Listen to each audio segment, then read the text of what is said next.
खरगोन में महिला सरपंच की दबंगई का वीडियो आया सामने। कॉलर पकड़कर उप सरपंच को ले गई थाने। जमीन को लेकर हुआ था विवाद। जबलपुर में एसटीएफ की बड़ी कार्रवाई। नकली मोबाइल एक्सेसरीज बेचने वाले गिरोह का पर्दाफाश। 5 गिरफ्तार। इंदौर में एटीएम को लूटने की नाकाम कोशिश। सीसीटीवी में कैद बदमाशों की करतूत। तलाश में जुटी पुलिस। न्यूज 18 मध्य प्रदेश छत्तीसगढ़ की बादशाहत बरकरार। सबसे ज्यादा मार्केट शेयर के साथ नंबर 1 लगातार। प्यार और भरोसे के लिए आप सभी का शुक्रिया।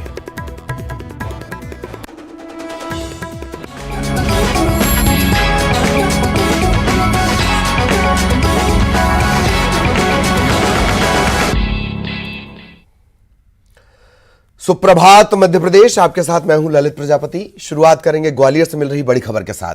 ग्वालियर स्टेशन पर बड़ा हादसा टला है। बरौनी एक्सप्रेस के 3 कोच पटरी से उतर गए। ग्वालियर स्टेशन के प्लेटफॉर्म नंबर 2 की ये पूरी घटना है। प्लेटफॉर्म से यार्ड में ये ट्रेन जा रही थी। अच्छी बात यह कि ट्रेन में कोई यात्री मौजूद नहीं था और उसी दौरान ये घटना सामने आई है। रेलवे के जो प्रशासनिक अधिकारी हैं वो मौके पर पहुंच चुके हैं। ग्वालियर से बड़ी खबर। ग्वालियर स्टेशन पर बड़ा हादसा टला है। बरौनी एक्सप्रेस के 3 कोच पटरी से उतर गए। इससे पहले बैतूल की भी एक घटना हमने आपको दिखाई थी। कुछ घंटे पहले की यह घटना। बैतूल छिंदवाड़ा जो पैसेंजर थी उसके डब्बों में आग लग गई थी। और अब एक और हादसा। ग्वालियर की यह तस्वीर सबसे पहले न्यूज 18 मध्य प्रदेश छत्तीसगढ़ पर आप देख रहे हैं। प्लेटफॉर्म नंबर 2 की यह घटना है। ट्रेन यार्ड में जा रही थी और तभी 3 कोच बेपटरी हो गए। चूंकि खाली होने के बाद ट्रेन यार्ड में जाती है। अच्छी बात यह रही कि कोई इसमें मौजूद नहीं था। अधिकारी मौके पर पहुंच चुके हैं, जानकारी ले रहे हैं। घटना के बारे में वो जानकारी ले रहे हैं। सहयोगी सुशील हमारे साथ जुड़े हुए हैं। सुशील के पास आपको लिए चलेंगे। सुशील, एक और बड़ी घटना। अच्छी बात यह कि ट्रेन खाली थी, किसी तरह की कोई नुकसान नहीं हुआ, पर जांच तो की जाएगी। सुशील। बिल्कुल ललित जी, देखिए एक बड़ा हादसा होते होते टला है। ग्वालियर रेलवे स्टेशन के प्लेटफार्म नंबर 2 की घटना है। कल रात करीब 10 बजे के लगभग बरौनी एक्सप्रेस ग्वालियर आई थी। ये ग्वालियर ही रुकती है और जब ये भिंड के रास्ते ग्वालियर आई थी, यहाँ यात्रियों को प्लेटफार्म पर उतारने के बाद जब ये यार्ड की ओर जा रही थी तो प्लेटफार्म नंबर 2 के थोड़ी ही आगे जाने के बाद इस बरौनी एक्सप्रेस ट्रेन के 3 जो कोच है वो बेपटरी हो गए। और चूंकि ट्रेन खाली थी, यही वजह है कि यहाँ कोई बड़ा नुकसान नहीं हुआ, लेकिन ट्रेन के 3 कोच बेपटरी होने से यातायात व्यवस्था ज़रूर बाधित हो गई थी रात में। और उसी दौरान खबर मिलने पर ही तत्काल रेलवे के अधिकारी मौके पर पहुँचे। टेक्निकल इंजीनियर्स की टीम, रेस्क्यू टीम मौके पर पहुँची और अल सुबह इन तीनों कोचों को जो है पटरी पर लाया गया। किन वजह से कोच बेपटरी हुए थे, इसके लिए रेलवे की जांच होगी। और अभी कुछ दिन पहले भी ये बात सामने आई थी कि ठंड के मौसम में पटरियों में क्रैक की घटनाएं ज़्यादा हो रही, क्रैक होने की घटनाएं ज़्यादा हो रही है। तो अब ये भी देखा जाएगा जांच टीम के द्वारा कि क्या रेलवे स्टेशन के आसपास पटरियों में क्रैक थे, उसकी वजह से ये हादसा हुआ, या फिर ट्रेन का जो इंजन था या जो कोच थे जो बेपटरी हुए उनमें कोई टेक्निकल खराबी रही। तो इन सब की जांच रेलवे की जो टीम है, टेक्निकल टीम, वो करेगी। अफसर इस पर मॉनिटरिंग कर रहे हैं। लेकिन कहीं ना कहीं एक बड़ा हादसा होते होते टला। सबसे बड़ी राहत की बात यही है कि ट्रेन खाली थी, यार्ड में जाने के दौरान ये हादसा हुआ। अगर ट्रेन में यात्री होते तो निश्चित तौर पर इसमें एक बड़ा घटनाक्रम हो सकता था। लेकिन शुक्र है इस बात का, रेलवे ने भी शुक्र मनाया है कि हादसा टला है। लेकिन अब इसमें जांच होगी क्योंकि ये गंभीर मामला है। स्टेशन के पास ही अगर बेपटरी हो जाए डिब्बे तो कहीं ना कहीं ये बड़ी गंभीर घटना है। चलिए, बहुत बहुत शुक्रिया आपका इस तमाम जानकारी के लिए। सहयोगी सुशील विस्तार से जानकारी दे रहे थे। खरगोन का रुख करेंगे। भारत जोड़ो यात्रा का 3रा दिन है आज। खरगोन के खेरदा से ये यात्रा शुरुआत हो चुकी है। इसकी तकरीबन 6 बजे रोजाना यात्रा शुरू होती है। सुबह 10 बजे भानबरोड गांव ये यात्रा पहुंचेगी। यहां पे ब्रेक होगा। इसके बाद दोपहर 3:30 बजे यात्रा दोबारा शुरू होगी। 12 ज्योतिर्लिंगों में से एक ओंकारेश्वर के दर्शन राहुल गांधी करेंगे। मां नर्मदा का पूजन भी करेंगे। आरती में भी राहुल गांधी शामिल होंगे। शाम 6:30 बजे ओंकारेश्वर वो पहुंचेंगे। मोरटक्का गांव में ही आज का उनका रात्रि विश्राम का कार्यक्रम रहेगा।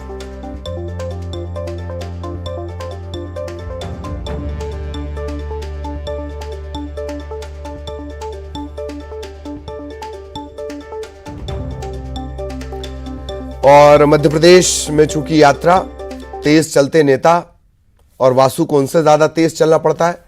वासु, क्या कुछ अपडेट अभी यात्रा को लेकर?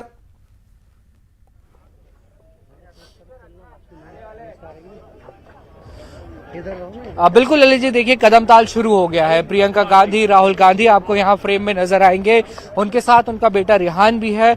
और यात्रा जो है वो अब खरगोन जिले में प्रवेश कर चुकी है। बुरहानपुर, खंडवा और उसके बाद मध्य प्रदेश का ये तीसरा जिला खरगोन, जहां पर यात्रा पहुंच रही है। सरावत की ओर यात्रा जो है 6 खंड से आगे बढ़ती हुई यहाँ पे आपको दिखाई दे रही है। और आज का दिन बहुत खास है। प्लेयर लगातार राहुल गांधी जो है वो ओमकारेश्वर पहुंचेंगे। ओमकारेश्वर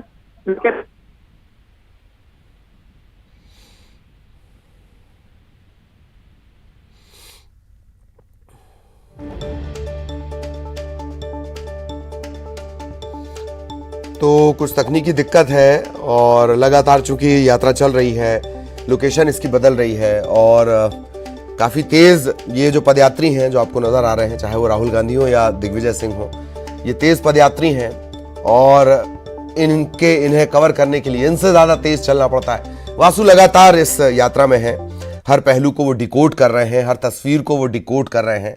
इस यात्रा को इस लिहाज से भी याद रखें कि ये 23 के चुनाव, फिर 24 के जो आम चुनाव हैं, उन सभी में इस यात्रा का जिक्र होगा। इसे खारिज नहीं किया जा सकता। ये सिर्फ नेताओं के बयान है कि राहुल गांधी की जो यात्रा है उससे ये टूट जाएगी, वो टूट जाएगी। ये नेताओं के बयान जरूर हैं, बट डिकोड इससे हम लगातार करते जाएंगे आगे भी। वासु से हम एक बार फिर बातचीत करने की कोशिश करते हैं। वासु, आप कंटिन्यू करें जानकारी प्लीज।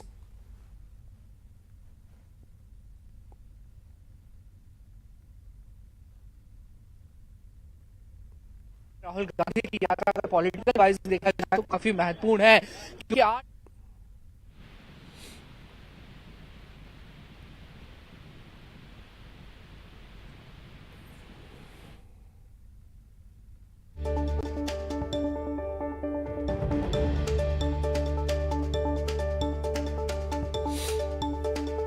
चलिए, तो आगे हम इस यात्रा का अपडेट और तस्वीरें आप तक पहुंचाएंगे। वासु लगातार बने हुए हैं, वो आगे उनके जरिए हम आपको इस यात्रा के अपडेट पहुंचाएंगे। और अब बात मुख्यमंत्री के दौरे की। मुख्यमंत्री शिवराज सिंह चौहान आज डिंडौरी के शाहपुरा पहुंचेंगे, जनसभा को संबोधित करेंगे। गुरैया गांव में पेसा एक्ट का वो प्रचार करेंगे। पेसा एक्ट की खूबियां भी मुख्यमंत्री बताएंगे।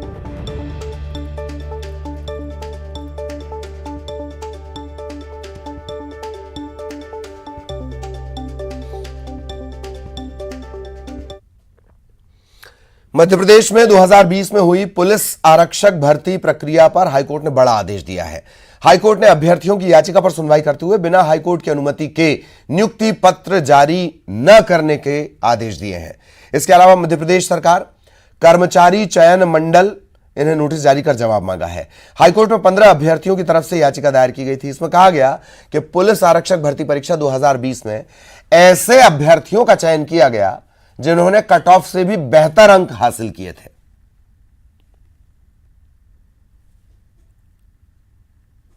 न्यायमूर्ति श्री विशाल धगट ने मेरे सामने नोटिस जारी करके प्रोफेशनल एग्जामिनेशन बोर्ड और मध्य प्रदेश सरकार को जवाब देने का आदेश दिया है। साथ ही में न्यायमूर्ति ने यह भी आदेश मौखिक रूप से मेरे सामने डिक्टेट किया कि बिना अदालत की अनुमति के नियुक्ति पत्र जारी न हो।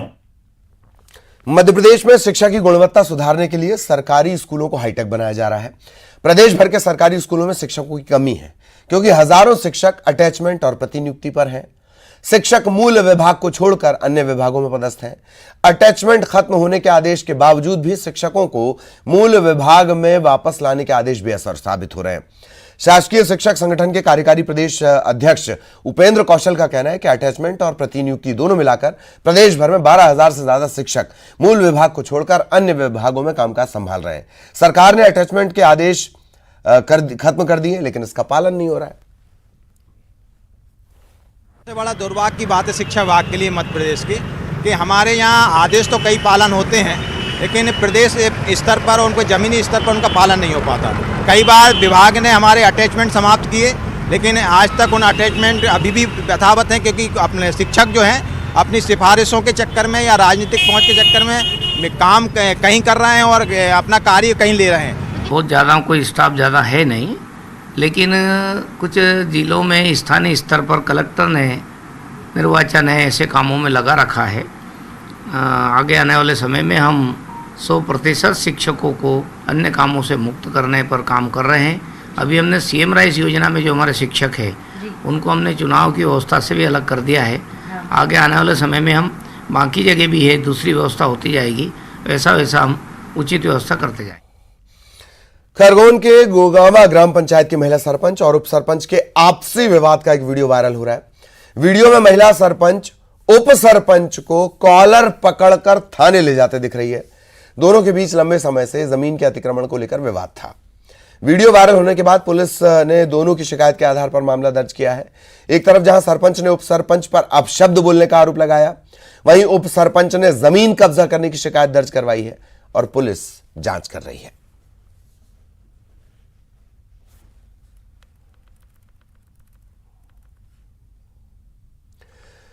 जबलपुर एसटीएफ ने नकली मोबाइल एसेसरीज बेचने वाले गिरोह का भंडाफोड़ किया है। एसटीएफ ने इस गिरोह के 5 सदस्यों को गिरफ्तार किया। यह गिरोह नामी गिरामी कंपनी के नकली मोबाइल एसेसरीज ट्रेन यात्रियों को बेचते थे। पावर बैंक के अंदर बेहद चालाकी से गीली मिट्टी डाल देते थे, वजनी बनाकर बेच दिया करते थे। पकड़े गए 5 आरोपियों का नेटवर्क उत्तर प्रदेश के इलाहाबाद और जबलपुर के 2 मोबाइल डीलरों से था। ये नकली मोबाइल एसेसरीज लेकर आते थे और ब्रांडेड बनाकर बेचा करते थे।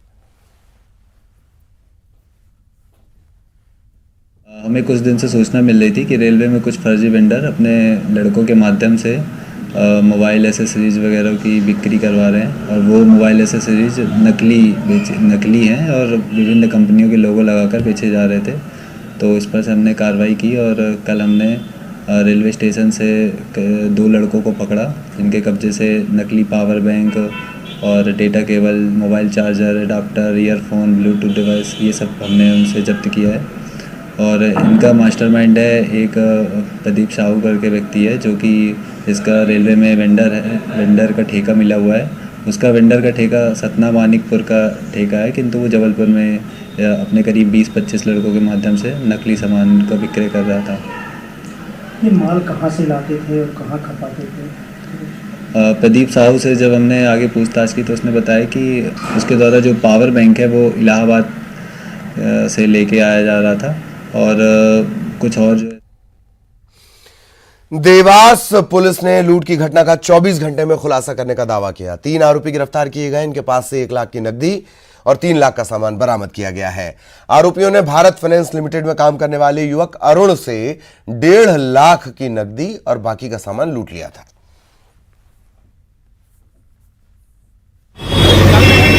क्षेत्र में परसों की एक घटना है। एक जो समूह के पैसे लोन पर एकत्रित करते हैं, वो एजेंट जीवन सिंह धनगर वहां से जा रहा था मोटरसाइकिल से। ग्रामीण इलाके में सभी को पता रहता है कि ये पैसे लेकर जा रहा है। उसी क्रम में 3 आरोपियों ने उसकी मोटरसाइकिल रोकी और उससे 1.5 लाख रुपए से भरा हुआ बैग छीन कर चला गया था, लूट कर चला गया था। ये एक चुनौतीपूर्ण घटना थी। इसको हमने बहुत ही संजीदगी से लिया। इसमें तत्काल टीम गठित की और आज हमने उन 3 आरोपियों को इंदौर से गिरफ्तार किया है। और अब उज्जैन से बाबा के भक्तों के लिए बड़ी खुशखबरी। अच्छी खबर, अब हफ्ते में 4 दिन गर्भगृह में महाकाल के दर्शन होंगे, फ्री में दर्शन होंगे। चारों दिन दोपहर 1 बजे से 4 बजे तक श्रद्धालुओं को एंट्री मिलेगी। मंगलवार, बुधवार, गुरुवार और रविवार, फिर सुन लीजिए, 1 से 4 बजे तक, दोपहर 1 से 4 बजे तक फ्री एंट्री गर्भगृह में। मंगलवार, बुधवार, गुरुवार और रविवार को। नई दर्शन व्यवस्था को आखिरी ट्रायल के बाद अब लागू कर दिया गया है। सहयोगी जितेंद्र इस वक्त हमारे साथ जुड़े हुए हैं। जितेंद्र के पास आपको लिए चलेंगे। जितेंद्र, भगवान महाकाल के दर से बड़ी खुशखबरी जी। बिल्कुल ललित, अगर बात करें तो महाकुंभ को जाने वाले जो भी श्रद्धालु हैं उनके लिए बड़ी खुशखबरी है। अब वो अगर पहुंचते हैं तो उन्हें बेझिझक बिना भीड़ में लगे हुए दर्शन आसानी से भोलेनाथ के हो सकते हैं। इसके लिए व्यवस्था की है मंदिर प्रबंधन ने। अगर बात करें तो मंगलवार, बुधवार, गुरुवार और रविवार को व्यवस्था 1 बजे से लेकर 4 बजे तक रहेगी, जिसमें वो निःशुल्क जाकर वहां दर्शन कर सकते हैं। क्योंकि पहले वीआईपी लाइन को लेकर विवाद होता था, भीड़ को लेकर लोग परेशान होते थे। कहीं ना कहीं अब लोग निराश नहीं होंगे, उन्हें भोलेनाथ के आसानी से दर्शन हो जाएंगे और उनकी जो मनोकामनाएं वो भी भोलेनाथ आसानी से पूरी करेंगे। तो कह सकते हैं ये महाकुंभ लोग की सबसे अच्छी व्यवस्था अब तक की मानी जा रही है। बिल्कुल बिल्कुल, बहुत बहुत शुक्रिया आपका जितेंद्र। लेकिन आप हमारे साथ बने रहें। खुशखबरी के साथ साथ एक सावधान करने वाली खबर भी है। मध्य प्रदेश में तेजी से बढ़ेगी सर्दी। कड़ाके की सर्दी की आशंका जताई जा रही है। तेजी से रात का पारा लुढ़केगा, शीतलहर भी चल सकती है। हिल स्टेशन पचमढ़ी, नौगांव समेत कई इलाकों में पारे में गिरावट आएगी। भोपाल, इंदौर समेत ज्यादातर इलाकों में 10 डिग्री से नीचे तापमान पहुंच सकता है। सहयोगी जितेंद्र हमारे साथ जुड़े हुए हैं। जितेंद्र, सर्दी से सावधान, इस तरह की स्थिति बन रही है।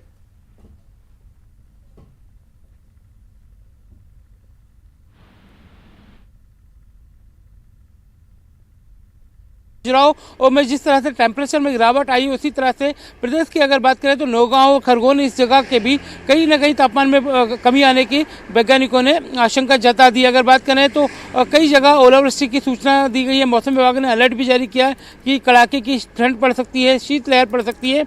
तो आने वाला जो समय है कहीं ना कहीं कह सकते हैं कि लोगों के लिए चिंताजनक बना हुआ है। लोगों को संभल कर रहना पड़ेगा क्योंकि शीतलहर का एहसास अब दिन में भी होने लगा है। और भोपाल में भी अगर बात करें तो काफ़ी पारे में गिरावट आ चुकी है और सर्दी से बचाव के लिए प्रशासन भी लगातार इंतजाम की व्यवस्था में लगा हुआ है। ललित, चलिए, बहुत बहुत धन्यवाद आपका इस तमाम जानकारी के लिए।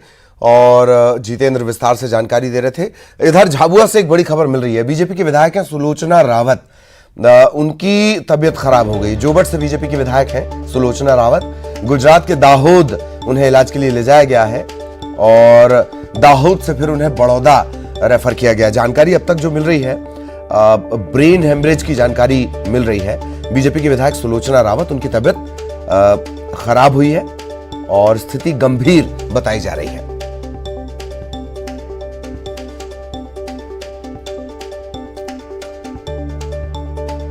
सहयोगी वीरेंद्र हमारे साथ जुड़े हुए हैं। वीरेंद्र, क्या कुछ अपडेट सुलोचना रावत की तबीयत को लेकर?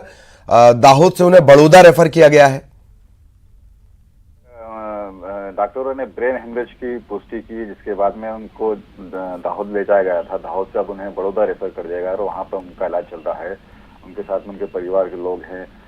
अलियारपुर जिले के पूर्व विधायक और जोबट के पूर्व विधायक माधव सिंह डावर, नागर सिंह चौहान, ये लोग भी उनके साथ में हैं। तो लगातार जो है उनके साथ में बने हुए हैं। और अभी जो हमारे पास जानकारी है कि अभी बड़ौदा में है और वहीं पे उनका भी इलाज जारी है। जी जी, चलिए, धन्यवाद वीरेंद्र आपका इस तमाम जानकारी के लिए। सहयोगी वीरेंद्र जानकारी दे रहे थे और लगातार इस बड़ी खबर पर नजर हमारी बनी हुई है।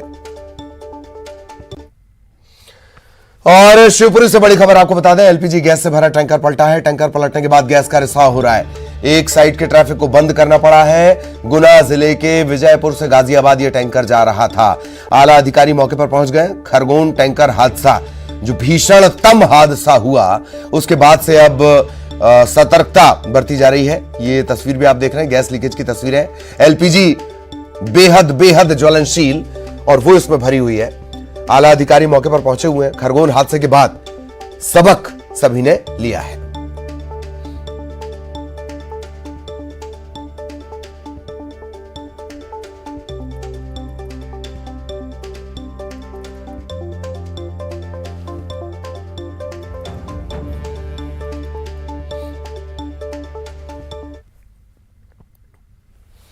और अब 25 सेकंड में खबर। बेंगलुरु में सीएम शिवराज ने उद्योगपतियों से की मुलाकात। निवेश पर बात। इन्वेस्टर्स समिट का दिया न्योता।